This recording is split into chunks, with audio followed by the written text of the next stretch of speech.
começamos mais um Jornal Químico. Eu sou a Sundra Jungenberg. E eu sou o Evarildo Boster. E hoje vamos falar sobre a chuva ácida. No Brasil, tem algumas ocorrências de chuva ácidas, mas atualmente esse fenômeno está sendo mais neutralizado.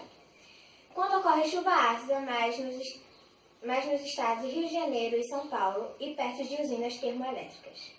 A acidez de um elemento é conhecida a partir de seu nível de pH. Quanto menor esse índice, será um elemento mais ácido. Quanto mais alto, mais alcalino e neutro. Há um nível de acidez considerado normal na água da chuva, o que tem valores de um pH 5,6. Quando torna a uma média inferior aos 4,5, tem-se a chuva ácida. A chuva ácida é produzida por óxidos, dióxido de enxofre e nitrogênio, ambos derivados da queima de carvão, combustíveis fósseis e poluentes industriais. E agora nós vamos para a moça do tempo. Caju, soltinho. Bom dia, hoje eu vou falar sobre a chuva ácida no Brasil. No Brasil, a chuva ácida ocorre com mais frequência no estado brasileiro São Paulo e no Rio de Janeiro também. Na cidade de Cubatão, que fica no estado de São Paulo, foi o local mais afetado pela chuva ácida. Esse fenômeno ao cair na superfície causa grande impacto ambiental na composição química da água e do solo. Essa acidez de chuva é causada pela solubilização de alguns gases presentes na atmosfera terrestre.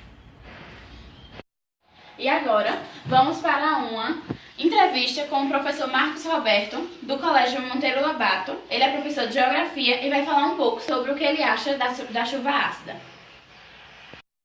Estamos aqui com o professor Marcos Roberto para entrevistar sobre chuva ácida. Bom dia, professor. Bom dia, Fernanda. O que seria a chuva ácida? Olha, a chuva ácida é um fenômeno natural. Ele ocorre pela emissão de gases poluentes na atmosfera, como o dióxido de enxofre e o dióxido de carbono. Ele consegue promover um aumento no pH da água, ou seja, a água ela acaba ficando mais ácida e acaba provocando reações naturais no nosso planeta. Então isso seria um problema moderno, e agora? Não necessariamente, porque na verdade algumas teorias elas colocam que a chuva ácida ela já existe há muito tempo. Contudo, existem algumas controvérsias. Por exemplo, alguns cientistas colocam que a chuva ácida já existia desde a formação do nosso planeta, porque na época da formação da litosfera existia muito vulcanismo, e esse vulcanismo ele liberava alguns ácidos de enxofre que provocavam essa chuva ácida. Contudo, se a gente for comparar ao vulcanismo de hoje, praticamente ela não iria ocorrer.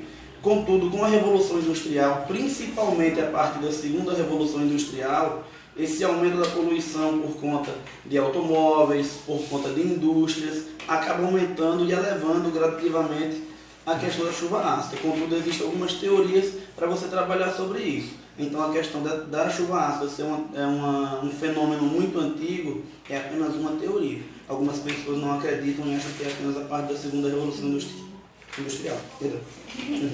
Então, o que a chuva ácida ocasiona no meio urbano, na natureza e a nossa saúde? Olha, ela consegue ocasionar vários problemas, né? Então, se a gente passar, por exemplo, para a questão natural, né? Então, a chuva ácida ela acaba corroendo, né, e danificando plantações, né, na agricultura. No meio urbano, ela acaba danificando questões de monumentos históricos, como estátuas que ficam nas cidades. Para a nossa saúde, quando a gente, de certa forma, ingere essa água, na verdade, no nosso organismo, ela pode promover algumas doenças também, né? Sem falar também que ela, dependendo da acidez dessa água, ela acaba sendo corrosiva em alguns processos. O que o senhor poderia falar assim, para evitar esse problema? Olha, evitar, na verdade, não vai evitar, né? O que a gente, na verdade, pode fazer é minimizar esse problema. E aí há uma tendência de minimização desse problema, caso se concretize os processos das próximas gerações promoverem o uso de fontes de energia renováveis, como a energia eólica, a energia solar. Porque como nós temos hoje, de certa forma, uma grande quantidade de água, uma grande quantidade de uso de energia como o petróleo, principalmente o carvão, acaba promovendo esse grande processo. Aí você me pergunta, isso vai ser resolvido? Bem, eu acredito que não, né? Por quê? Vivemos em uma sociedade capitalista, né? E o capitalismo, ele, de certa forma, financia a indústria. Então, a indústria, de certa forma, a tendência é só aumentar. Então, o processo para tentar minimizar seria, na verdade, o uso de fontes renováveis, como eu já falei. Energia eólica, energia solar, enfim. Seria um processo de minimização, não de resolução. E onde ocorrem mais esses problemas, assim, no mundo? Olha, a gente tem em grande quantidade na Europa, nos Estados Unidos e na Ásia, principalmente nos Estados Unidos. Então esse problema ele ocorre em grande quantidade quando a gente vai partir principalmente para as áreas urbanizadas.